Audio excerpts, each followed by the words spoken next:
IAS के YouTube channel पर आपका स्वागत है। मध्य प्रदेश में हमने पिछली क्लास में मध्य प्रदेश राज्य विधानमंडल के बारे में चर्चा की थी, जिसमें हमने विधान परिषद के बारे में चर्चा की थी। पिछली क्लास में थोड़ा सा एक गलती हो गई है, उसको सुधार लेंगे। जो हमने आर्टिकल 170 आपको बताया था कि 170 में आर्टिकल 170 में विधान परिषद की संरचना के बारे में हमने आपको बताया था। आर्टिकल 170 में विधान परिषद की संरचना, तो यहीं पर हमें सुधार करना है। ये आर्टिकल 170 नहीं है, ये 171 है।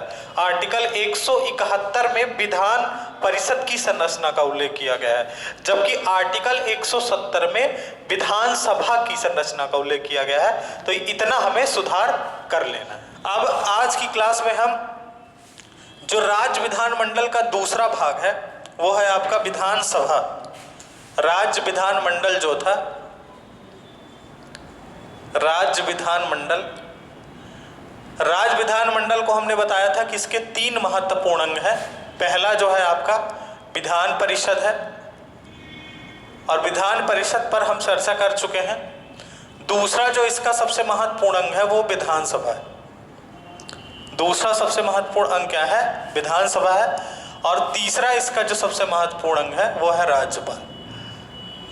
तो राज्यपाल हम अलग से पढ़ेंगे, आज हम विधानसभा पढ़ेंगे, ठीक है।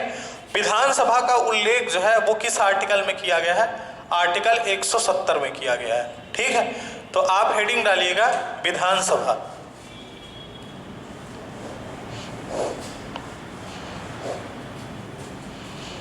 विधानसभा, ठीक है। विधानसभा या इसी को कहते हैं लेजिस्लेटिव असेंबली।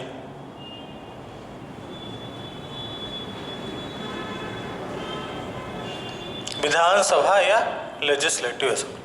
देखिए, विधानसभा संसद, जैसे संसद में लोकसभा है, संसद का निम्न सदन जो है लोकसभा है, उसी प्रकार राज्य विधानमंडल का निम्न सदन कौन सा है? विधानसभा है। तो पहला पॉइंट आप इसमें बताएंगे कि राज्य विधानमंडल का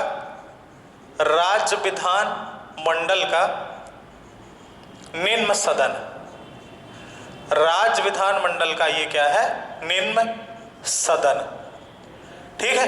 राज्य विधानमंडल का ये निम्न सदन है।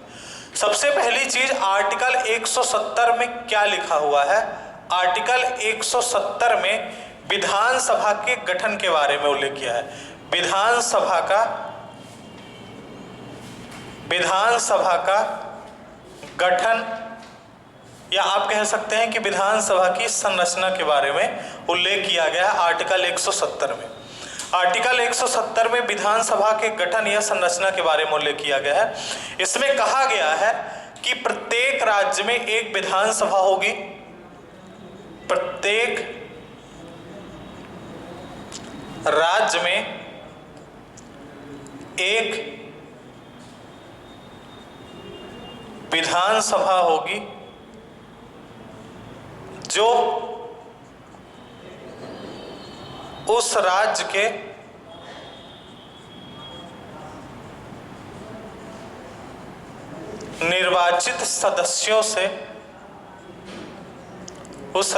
निर्वाचित सदस्यों से मिलकर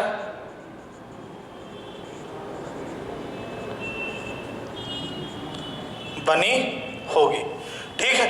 आर्टिकल 170 में यह लिखा हुआ है कि प्रत्येक राज्य में एक विधानसभा होगी जो उस राज्य के निर्वाचित सदस्यों से मिलकर बनी होगी।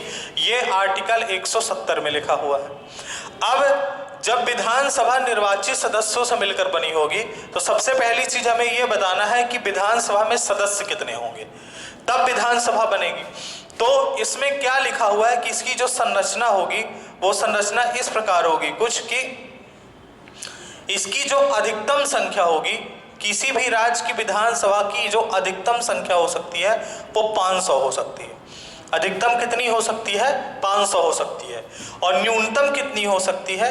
न्यूनतम जो है इसकी संख्या 60 हो सकती है, ठीक है। ये आर्टिकल 170 में लिखा हुआ है कि प्रत्येक राज्य के विधानसभा, प्रत्येक राज्य में एक विधानसभा होगी जो उस राज्य के निर्वाचित सदस्यों से मिलकर बनी होगी, जिसकी अधिकतम संख्या 500 होगी और न्यूनतम संख्या क्या होगी, 60 होगी।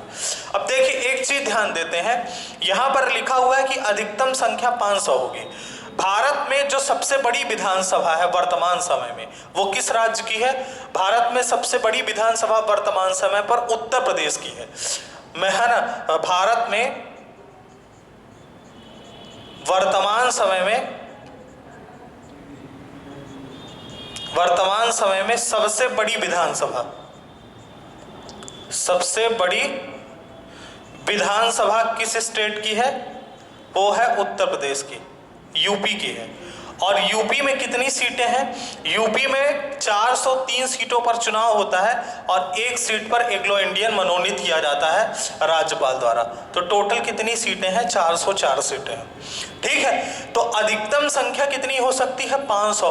500 के अनुसार ये कितनी सीटें हैं? 404 सीटें। उसके अलावा कुछ और राज्य हैं जहां पर विधानसभा सीटें आपकी क्या है, आपको पता होनी चाहिए। जैसे यूपी का हमने आपको बता दिया कि 403 सीटें हैं और एक सीट जो है एग्लो इंडियन की है। उसके बाद दूसरा जो वेस्ट बंगाल है, वेस्ट बंगाल में जो ये सीटें हैं ये कितनी है? 293 है। उसके बाद महाराष्ट्र में 288 सीटें हैं। ठीक है, उसके बाद बिहार है, बिहार में 243 सीटें हैं। उसके अलावा तमिलनाडु में आपकी 234 सीट है।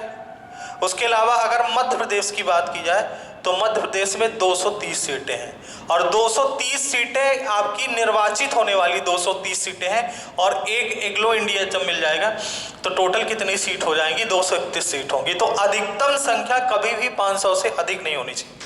दूसरी चीज न्यूनतम लिखा हुआ है कि न्यूनतम संख्या इसकी 60 होनी चाहिए। तो अगर न्यूनतम की बात किया जाए तो भारत में वर्तमान समय में सबसे छोटी जो विधानसभाएं हैं वो पूर्वोत्तर भारत की हैं। अगर आप इसमें अगर न्यूनतम की बात करेंगे तो जो भारत के पूर्वोत्तर क्षेत्र के राज्य हैं उनमें विधानसभा सीटों की संख्या कम है। जैसे अगर बात किया जाए सिक्किम की, सिक्किम में वर्तमान समय में जो विधानसभा सीट है वो कितनी है आपकी? 32 है। सिक्किम के बाद अगर बात करें मिजोरम की तो मिजोरम में विधानसभा सीट कितनी है? 40 है।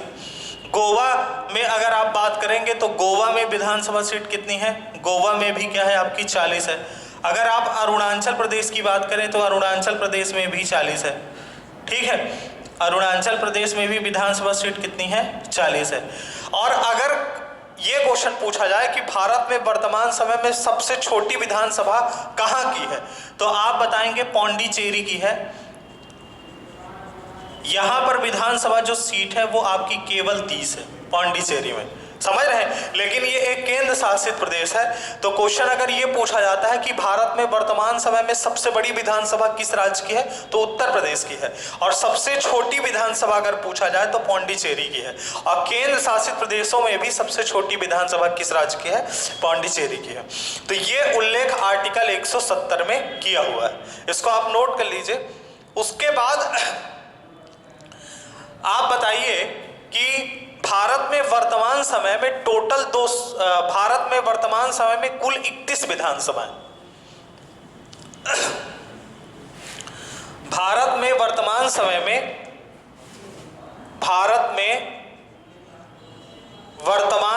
में कुल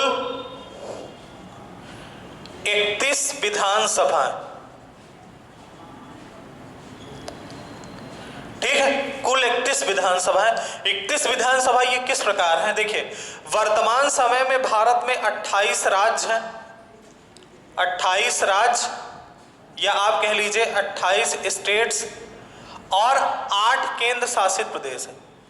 ठीक है, पहले केंद्र शासित प्रदेशों की संख्या 9 थी अभी, क्योंकि 2019 में जम्मू कश्मीर राज्य को पहले राज्य 29 थे और केंद्र शासित प्रदेश 9 थे। 2019 में जब जम्मू कश्मीर को राज्य का दर्जा खत्म कर दिया गया तो राज्यों की संख्या हो गई 28 और 2 केंद्र शासित प्रदेश बढ़ गए थे, लद्दाख और क्या है जम्मू कश्मीर। तो क्या हुआ है कि 2020 में मतलब 2019 दिसंबर में जो 2 केंद्र शासित प्रदेश थे, दादर और नगर हवेली और दमन और दीव, उन दोनों को मिलाकर एक केंद्र शासित प्रदेश बना दिया गया है, इसलिए 8 केंद्र शासित प्रदेश हो गए। तो 28 राज्यों में प्रत्येक राज्य की अपनी विधानसभा है और केंद्र शासित प्रदेशों में 3 ऐसे केंद्र शासित प्रदेश हैं जहां पर विधानसभा है। वो कौन कौन से मैं आपको बता देता हूं। अभी ये टोटल 31 विधानसभा हो जाएगी। इन 3 केंद्र शासित प्रदेशों में एक दिल्ली है, दूसरा पौंडीचेरी है और तीसरा जो है आपका जम्मू कश्मीर। जम्मू कश्मीर की जो विधानसभा होगी इसमें लद्दाख का भी लद्दाख जो आपका केंद्र शासित प्रदेश है उसकी भी विधानसभा क्या होगी, जम्मू कश्मीर में ही होगी। तो दिल्ली, पौंडीचेरी और जम्मू कश्मीर, इन 3 केंद्र शासित प्रदेशों में विधानसभा होगी और 28 राज्यों में विधानसभा है। तो टोटल कितनी विधानसभा हो जाएगी, 31 विधानसभा। भारत में वर्तमान समय में 31 विधानसभा है, ये चीज आपको ध्यान रखना है। उसके बाद एक चीज ये बताएंगे कि विधानसभा सीटों की जो संख्या है वो किस आधार पर निर्धारित की जाती है।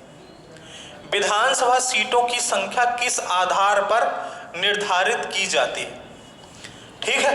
विधानसभा सीटों की संख्या जो है, विधानसभा और लोकसभा दोनों की सीटों का जो निर्धारण होता है वो जनसंख्या के आधार पर किया जाता है। किसके आधार पर किया जाता है, जनसंख्या के आधार पर, ठीक है। जनसंख्या के आधार पर सीटों का निर्धारण किया जाता है। सीटों का निर्धारण जनसंख्या के आधार पर किया जाता है। भारत में वर्तमान समय में जो सीटें निर्धारित की गई हैं लोकसभा और विधानसभा की, वो 1971 की जनसंख्या के अनुसार है। ये बात ध्यान रखिएगा, 1971 की जनसंख्या के अनुसार वर्तमान समय में जो हमारी विधानसभा और लोकसभा की सीटें हैं उनका जो आधार वर्ष है 1971 है। दूसरी चीज, एक चीज हमें यह भी बताना है कि संविधान में 84वां संविधान संशोधन किया गया था। 84वां संविधान संशोधन 2001 जो था, इसमें यह बात कही गई थी कि जो लोकसभा तथा विधानसभा की सीटों की संख्या में प्रावधान 1971 की जनसंख्या के अनुसार है, इसको यथावत रखा जाए 2026 तक। यथावत रखा जाए 2026 तक। 2026 तक इसको यथावत रखा जाए। 2026 में इसको बदला जाएगा और उसके लिए जो आधार वर्ष होगा वो उसके पहले की जनसंख्या होगी। मतलब उसके पहले की जो जनसंख्या होगी वो कौन सी होगी, आपकी 2021 की जनसंख्या होगी, ठीक है। ये चीज हमें समझ लेना है कि विधानसभा सीटों की संख्या किस प्रकार निर्धारित की जाती है, तो जनसंख्या के आधार पर निर्धारित की जाती है। वर्तमान समय में जो विधानसभा सीटों की संख्या है वो 1971 की जनगणना के अनुसार है। जो हमारा आधार वर्ष है वो 1971 की जनगणना है। संविधान में 84वां संविधान संशोधन किया गया था 2001 में, जिसके अनुसार ये कहा गया था कि वर्तमान समय में जो विधानसभा सीटें हैं उनको 2026 तक यथावत रखना है। जो भी बदलाव किया जाएगा 2026 के बाद किया जाएगा और 2026 में जब बदलाव किया जाएगा तो जो आधार वर्ष बनाया जाएगा 2026 के पहले जो जनगणना होगी, और 2026 के पहले जनगणना जो होगी 2021 होगी। तो 2021 की जनगणना के अनुसार फिर विधानसभा सीटों की संख्या में बदलाव किया जाएगा। इस प्रकार विधानसभा की सीटों की संख्या निश्चित की जाती है। उसके बाद 2-3 चीजें और विधानसभा से रिलेटेड हैं। उसके बाद फिर हम मध्य प्रदेश की विधानसभा पर चर्चा करेंगे। अगला जो आर्टिकल है, इंपॉर्टेंट आर्टिकल है 172। 172 में क्या किया गया है कि विधानसभा के कार्यकाल का उल्लेख किया गया है। विधानसभा के कार्यकाल का उल्लेख किया गया है। विधानसभा का कार्यकाल सामान्यतः 5 वर्ष होता है। कितना होता है? 5 वर्ष प्रथम बैठक की तिथि से। प्रथम बैठक की तिथि से मतलब चुनाव होने के बाद जब विधानसभा पहली बार बैठती है उस दिन से लेकर अगले 5 वर्षों तक उसका कार्यकाल रहता है। प्रथम बैठक की तिथि से इसका कार्यकाल होता है। लेकिन एक चीज ध्यान रखिए, जो विधानसभा होती है वो स्थायी सदन नहीं है। स्थायी सदन नहीं है मतलब यह है कि यह भंग हो सकती है। विधानसभा भंग हो सकती है 5 साल के पहले भी। और विधानसभा को भंग करने का अधिकार किसको दिया गया है? वो अधिकार राज्यपाल को दिया गया, ठीक है, विधानसभा भंग करने का अधिकार किसको दिया गया है? राज्यपाल को दिया गया है। अब देखिए, राज्यपाल को यहां पर कुछ विशेष शक्तियां प्राप्त है, जिसके कारण राज्यपाल विधानसभा को 5 साल के पहले भी भंग कर सकता है। सबसे पहली शक्ति ये प्राप्त है कि अगर मान लीजिए राष्ट्रपति शासन लग गया राज्य के अंदर, अगर राज्य के अंदर राष्ट्रपति शासन लग गया, आर्टिकल 356 जो जिसका उल्लेख आर्टिकल 356 में है, अगर राज्य में राष्ट्रपति शासन लग गया, और राष्ट्रपति शासन तब लग सकता है जब राज्य में कानून व्यवस्था सही तरीके से न चल रही हो, तो राष्ट्रपति को राज्यपाल को अधिकार है कि वो राष्ट्रपति शासन लगा सकता है। आर्टिकल 356 में इसका उल्लेख किया गया है। आर्टिकल 356 के तहत राष्ट्रपति शासन लग जाएगा तो आपकी विधानसभा ऑटोमेटिक क्या होगी? भंग हो जाएगी। दूसरी चीज क्या होगी कि दल बदलने से भंग होने का दूसरा तरीका क्या है कि दल बदलने से जैसे मान लीजिए कि आपकी कोई सरकार है किसी भी राज्य के अंदर जो बहुमत की, वो मतलब पूर्ण रूप से बहुमत की सरकार नहीं है, जोड़ तोड़ के बनी है, तो क्या होता है कि कुछ सदस्यों के एक दल से दूसरे दल में चले जाने पर सरकार अल्पमत में आ जाती है। और अगर जब विधायक इधर से उधर चले जाते हैं और सरकार बनने की स्थिति में नहीं है, विधानसभा उस समय पर भी क्या होती है? भंग हो जाती है। तो दल बदलने पर भी सरकार भंग हो जाती है। मतलब ऐसी स्थिति आ जाती है कि जो पार्टियां हैं स्टेट के अंदर वो सरकार नहीं बना पा रही हैं, उनके पास प्रत्यक्ष रूप से बहुमत नहीं है। उस कंडीशन में भी राज्यपाल क्या करता है? फिर विधानसभा को भंग करके आपकी दोबारा चुनाव करने की घोषणा कर देता है, या तो फिर राष्ट्रपति शासन लग जाए। तीसरा एक तरीका ये होता है कि जैसे मान लीजिए देश में आपातकाल लगा है, आपातकाल की स्थिति में, आपातकाल किस आर्टिकल, नेशनल इमरजेंसी जो होती है वो आर्टिकल 352 है।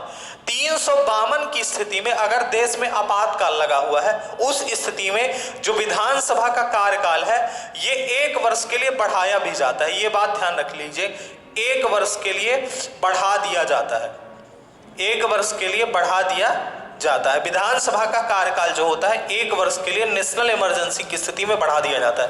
ठीक है, तो विधानसभा का कार्यकाल सामान्यतः 5 साल का होता है प्रथम बैठक की तिथि से, लेकिन विधानसभा एक स्थायी सदन नहीं है, स्थायी सदन नहीं है, और स्थायी सदन नहीं है इसका मतलब यह है कि यह भंग हो सकती है 5 साल के पहले भी।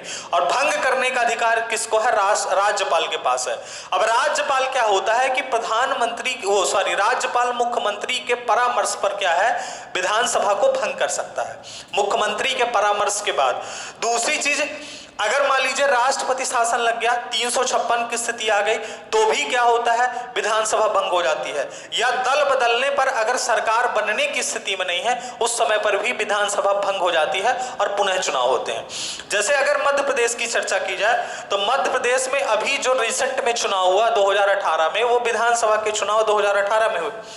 यहां पर क्या था कि शुरुआत में स्थिति ये थी कि कांग्रेस ने सरकार बनाई, उसके पास 114 सीट उसको चुनाव में मिली, और जो अन्य दल थे, मतलब जिनकी 2-3 सीट थी अन्य दलों की, जैसे बसपा हो गया, सपा हो गया, निर्दलीय हो गया, उन सबको मिलाकर सरकार बना ली गई। लेकिन उसके बाद क्या हुआ कि यहां से कांग्रेस के जो 22 विधायक थे वो चले जाते हैं बीजेपी में, तो ये सरकार अल्पमत के कारण क्या हो गया? गिर गई। अब फिर उपचुनाव है, उपचुनाव के बाद अगर मान लीजिए ये स्थिति बनती है कि ना कांग्रेस सरकार बना पा रही है ना तो बीजेपी सरकार बना पा रही है, तो फिर क्या होगा? उस समय पर राज्यपाल क्या करेगा कि विधानसभा को भंग कर देगा और विधानसभा का कार्यकाल जो था 5 साल के लिए वो समाप्त हो जाएगा। उसके बाद नई विधानसभा गठित होगी, नए विधानसभा के चुनाव होंगे, उसके बाद फिर नई विधानसभा का गठन किया जाएगा। तो ये एक स्थायी सदन नहीं है, समझ रहे हैं? विधानसभा एक स्थायी सदन नहीं है। सामान्यतः इसका कार्यकाल प्रथम बैठक की तिथि से 5 वर्ष होता है, लेकिन ये स्थायी सदन नहीं है, मतलब भंग हो सकता है। और भंग कैसे होगा? भंग करने के तरीके क्या है? तरीका यह है कि राज्यपाल मुख्यमंत्री की सलाह पर जो है विधानसभा को भंग कर सकता है। कब? जैसे मान लीजिए राष्ट्रपति शासन लग गया, उस समय पर विधानसभा ऑटोमेटिक बंद हो जाएगी, दल बदलने पर भंग हो जाएगी, या राज्य की कानून व्यवस्था सही तरीके से नहीं चल रही है तो मुख्यमंत्री के सलाह पर राज्यपाल विधानसभा को भंग कर सकता है। यह आर्टिकल 172 में उल्लेख किया गया है। उसके बाद एक आर्टिकल इस पे और इंपॉर्टेंट है जिस पर हम बात करेंगे, आर्टिकल 173। आर्टिकल 173 में विधानसभा सदस्य की योग्यताएं लिखी हुई है। आर्टिकल 173 में विधानसभा सदस्य की योग्यताएं लिखी हैं। विधानसभा सदस्य के लिए योग्यताएं, कौन कौन सी योग्यताएं हैं विधानसभा का सदस्य बनने के लिए? तो सभी योग्यताएं सेम वैसी ही हैं कि भारत का नागरिक होना चाहिए, ठीक है, पागल या दिवालिया नहीं होना चाहिए, किसी सरकारी लाभ के पद पर नहीं होना चाहिए। जो सबसे महत्वपूर्ण है वो है मिनिमम एज कितनी होनी चाहिए इसकी। तो मिनिमम एज कितनी होनी चाहिए? मिनिमम एज 25 साल होनी चाहिए। 25 साल उसकी न्यूनतम आयु होनी चाहिए, तभी वो विधानसभा का सदस्य बन सकता है। ये आर्टिकल 173 में लिखा हुआ है। उसके बाद विधानसभा से रिलेटेड 2 आर्टिकल और हैं। आर्टिकल 2 ये है इंपॉर्टेंट, क्योंकि देखिए प्रत्येक राज्य में क्या हुआ है कि जनसंख्या के आधार पर विधानसभा की सीटों में अनुसूचित जाति तथा अनुसूचित जनजाति के लिए सीटें रिजर्व की गई हैं हर राज्य के अंदर। तो यहां पर हमें क्या करना है, हमें यहां पर यह ध्यान देना है कि जैसे आर्टिकल 332 है, आर्टिकल 332 में क्या कहा गया है कि जनसंख्या के आधार पर अनुसूचित जाति शेड्यूल कास्ट और अनुसूचित जनजाति शेड्यूल ट्राइब्स के सीटों के आरक्षण का प्रावधान है, के सीटों के आरक्षण का प्रावधान है, ठीक है। आर्टिकल 332 में इसका उल्लेख किया गया है कि जनसंख्या के आधार पर अनुसूचित जाति तथा अनुसूचित जनजातियों के सीटों के आरक्षण का प्रावधान है। यह आर्टिकल 332 में लिखा हुआ है। और एक आर्टिकल इससे इंपॉर्टेंट और है, आर्टिकल 333 यहां पर यह लिखा हुआ है कि राज्यपाल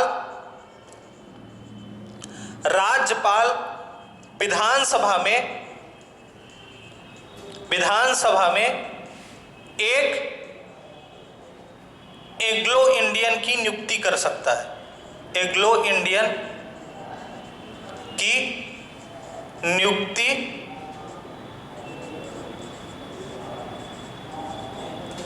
कर सकता है, ठीक है। ये आर्टिकल 333 में कहा गया है कि अगर राज्य की विधानसभा सीटों में आंग्ल भारतीय समुदाय को पर्याप्त जगह नहीं मिली है, उस कंडीशन पर क्या कर सकता है राज्यपाल को, वो यह अधिकार है कि वो उस विधानसभा में एक सदस्य की नियुक्ति कर सकता है। हर राज्य के अंदर आप देखिए, जैसे मध्य प्रदेश की स्थिति देखते हैं, मध्य प्रदेश में टोटल विधानसभा सीट कितनी है? 230 है और एक आंग्ल भारतीय समुदाय के लिए है, तो टोटल कितनी सीट हो जाती है? 330 सीटें हैं, समझ रहे हैं। तो ये आर्टिकल 332 है और ये आर्टिकल 333 है जो विधानसभा से रिलेटेड आर्टिकल है। आर्टिकल 173 में विधानसभा सदस्य की योग्यताओं की बात की गई है। आर्टिकल 172 में हमने विधानसभा के कार्यकाल को देखा और आर्टिकल 170 में हमने विधानसभा की संरचना तथा विधानसभा के गठन के बारे में चर्चा की। अब 2-3 चीजें इसमें छोटी छोटी और है विधानसभा से रिलेटेड, जिससे हमें विधानसभा का पूरा कॉन्सेप्ट क्लियर रहे और हम जो है आपका मध्य प्रदेश की विधानसभा जब पढ़ें तो हमें सभी चीजें क्या है समझ में आए। विधानसभा क्या करती है, जैसे हमने आपसे चर्चा की थी कि विधान परिषद क्या करती है कि अपने ही सदस्यों में 2 अधिकारी नियुक्त करती है, एक सभापति दूसरा उपसभापति विधान परिषद में। तो विधानसभा में क्या होता है कि विधानसभा में भी कार्यों का संचालन करने के लिए, विधानसभा को चलाने के लिए 2 अधिकारी नियुक्त किए जाते हैं। वो 2 अधिकारी कौन है? एक है आपका विधानसभा अध्यक्ष है, विधानसभा अध्यक्ष जिसको हम स्पीकर कहते हैं, और दूसरा होता है विधानसभा उपाध्यक्ष, विधानसभा उपाध्यक्ष जिसको हम डिप्टी स्पीकर कहते हैं,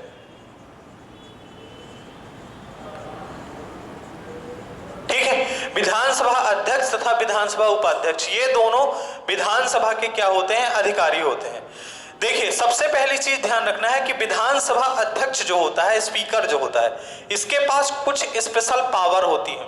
विधानसभा अध्यक्ष के पास विधानसभा अध्यक्ष जो होता है और उपाध्यक्ष, ये क्या होता है कि विधानसभा अपने सदस्यों में से ही सामान्य बहुमत से एक विधानसभा अध्यक्ष का चुनाव करती है और दूसरा एक विधानसभा उपाध्यक्ष का चुनाव करती है। विधानसभा अध्यक्ष जब छुट्टी पर होता है तो विधानसभा उपाध्यक्ष विधानसभा के कार्यों का संचालन करता है। विधानसभा अध्यक्ष विधानसभा उपाध्यक्ष को क्या कर सकता है? रिजिग्नेशन दे सकता है, और विधानसभा उपाध्यक्ष विधानसभा अध्यक्ष को रिजिग्नेशन दे सकता है। अगर इन दोनों के ऊपर कोई भी जांच चल रही है, किसी भी प्रकार का आरोप लगा है, तो उस कंडीशन में विधानसभा अध्यक्ष और उपाध्यक्ष अपने पद पर काम नहीं करेंगे, इनकी जगह पर कोई दूसरा व्यक्ति काम करेगा जब तक वो जांच कंप्लीट नहीं हो पाएगी। देखिए, विधानसभा अध्यक्ष को कुछ पावर दी गई है। सबसे पहली चीज क्या होती है कि ये विधानसभा जो अध्यक्ष होता है वो विधानसभा के कानून का जानकार होना चाहिए, विधानसभा के कानून का जानकार होना चाहिए। अधिकतर उन्हीं लोगों को विधानसभा का अध्यक्ष बनाया जाता है जिन्हें विधानसभा के कानून के बारे में जानकारी होती है। पावर में अगर बात किया जाए कि विधानसभा अध्यक्ष के पास कौन कौन सी पावर होती है, तो सबसे पहली चीज क्या होती है कि विधानसभा अध्यक्ष विधानसभा के कार्यों का संचालन करता है। समझ रहे हैं? विधानसभा अध्यक्ष विधानसभा के कार्यों का संचालन करता है, विधानसभा के अंदर शासन व्यवस्था बनाकर चलता है। उसके बाद विधानसभा अध्यक्ष को यह भी पावर है कि विधानसभा अध्यक्ष जो है किसी भी विधानसभा के सदस्य की सदस्यता को समाप्त कर सकता है मुख्यमंत्री के सलाह पर। मुख्यमंत्री के सलाह पर वो विधानसभा के किसी सदस्य की सदस्यता समाप्त कर सकता है। तो ये कुछ स्पेशल पावर दी गई है विधानसभा अध्यक्ष को। विधानसभा अध्यक्ष की अनुपस्थिति में विधानसभा उपाध्यक्ष विधानसभा उपाध्यक्ष वही काम करेगा जो विधानसभा अध्यक्ष करता है, अगर ये छुट्टी पर है। ठीक है, तो ये दो महत्वपूर्ण अधिकारी होते हैं, विधानसभा अध्यक्ष और दूसरा विधानसभा उपाध्यक्ष। उसी प्रकार विधानसभा में दो और आपके पद जो है महत्वपूर्ण होते हैं। एक होता है प्रोटेम स्पीकर। प्रोटेम स्पीकर जो होता है, जनरली कोई भी जब विधानसभा नई गठित होती है उस कंडीशन पर क्या होता है कि जब तक एक स्थायी अध्यक्ष नहीं चुन लिया जाता तब तक क्या होता है कि एक प्रोटेम स्पीकर की नियुक्ति की जाती है। प्रोटेम स्पीकर की नियुक्ति के संबंध में क्या प्रावधान है कि मुख्यमंत्री जो होता है वो क्या करता है कि शुरुआत में जो विधानसभा के सदस्य होते हैं उनको शपथ दिलवाने के लिए, और जब तक स्थायी सदस्य नहीं नियुक्त हो जाता तब तक विधानसभा का संचालन करने के लिए इसकी नियुक्ति की जाती है। इसकी नियुक्ति तो मुख्यतः राज्यपाल ही करता है, लेकिन राज्यपाल के पास क्या होता है कि 4-5 नाम भेजे जाते हैं मुख्यमंत्री के द्वारा, उनमें से एक नाम जो है राज्यपाल जो है सेलेक्ट कर लेता है। तो इसकी नियुक्ति कौन करता है? प्रोटेम स्पीकर की राज्यपाल करता है। इसका काम तब तक होता है जब तक स्थायी अध्यक्ष नहीं चुन लिया जाता। जिस दिन स्थायी अध्यक्ष चुन लिया जाता है तो इसका काम ऑटोमेटिक समाप्त हो जाता है। उसके बाद एक और पद महत्वपूर्ण होता है जिसको हम कहते हैं विपक्ष का नेता। विपक्ष का नेता या leader of opposition, leader of opposition. ठीक है, यह भी एक महत्वपूर्ण पद होता है विधानसभा के अंदर। विधानसभा के अंदर जो विपक्षी पार्टी होती है उसका सबसे बड़ा नेता होता है। समझ रहे हैं? विरोधी दल के सबसे बड़े नेता को क्या कहा जाता है? विपक्ष का नेता। और इसे सुख सुविधाएं, इसके वेतन भत्ते जो होते हैं कैबिनेट मंत्री के बराबर दिए जाते हैं।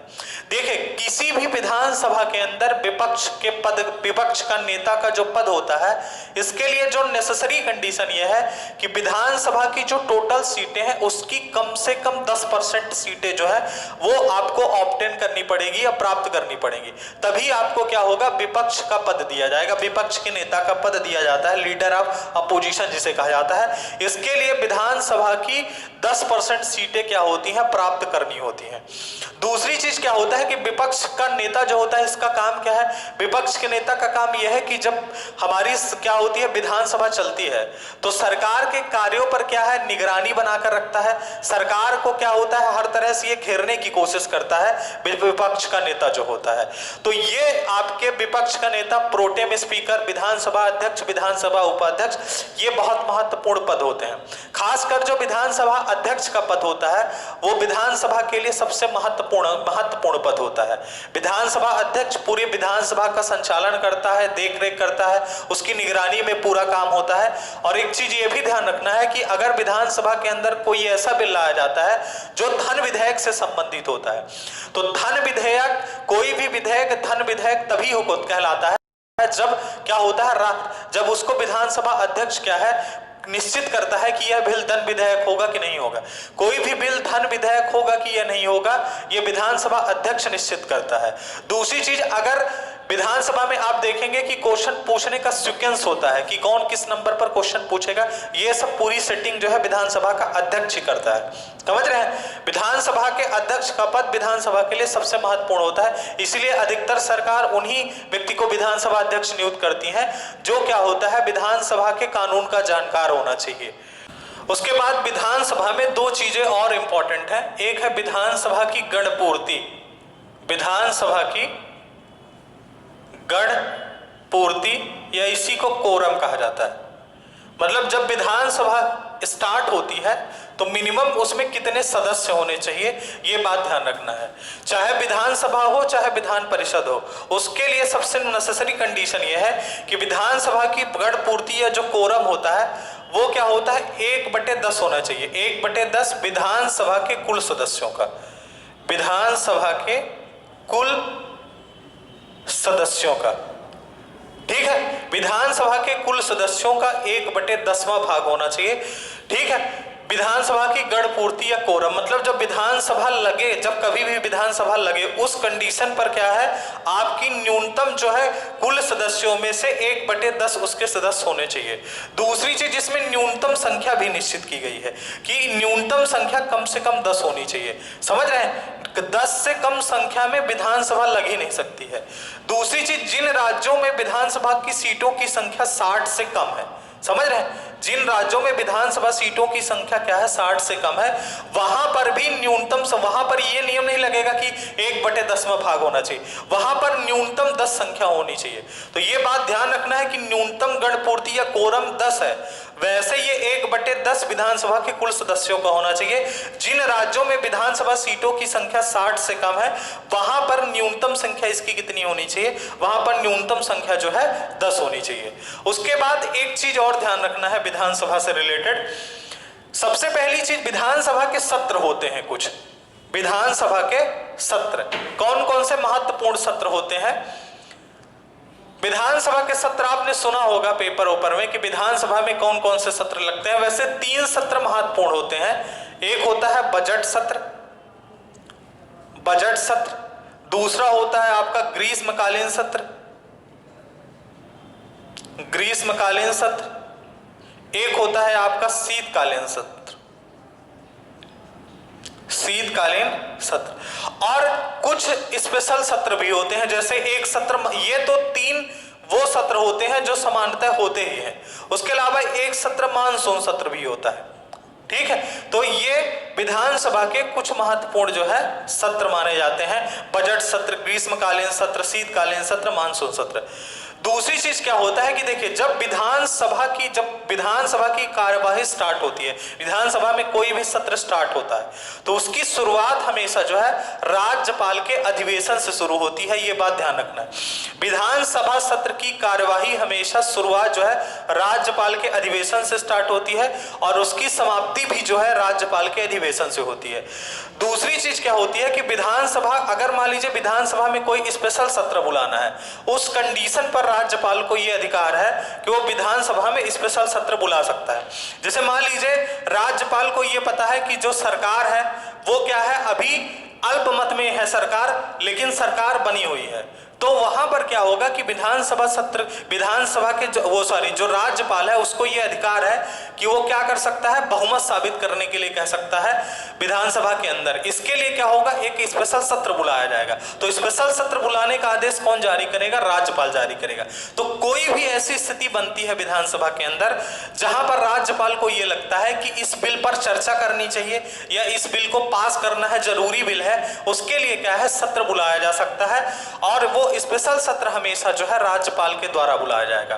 विधानसभा की कार्यवाही हमेशा राज्यपाल के अधिवेशन से शुरू होती है, जब सत्र शुरू होता है, और समाप्ति भी जो होती है राज्यपाल से शुरू होती है। यहां से विधानसभा से रिलेटेड सभी चीजें जो है समाप्त होती हैं। अब हम नेक्स्ट क्लास में मध्य प्रदेश की विधानसभा के बारे में चर्चा करेंगे। यहां पर हमने पूरे कॉन्सेप्ट चर्चा कर लिया है कि विधानसभा में क्या क्या चीजें होती हैं, जिससे हमें जब मध्य प्रदेश की विधानसभा पढ़े तो हमें पूरी जानकारी रहे यहाँ पर। ठीक है, तो नेक्स्ट क्लास में हम मध्य प्रदेश की विधानसभा के बारे में चर्चा करेंगे। धन्यवाद।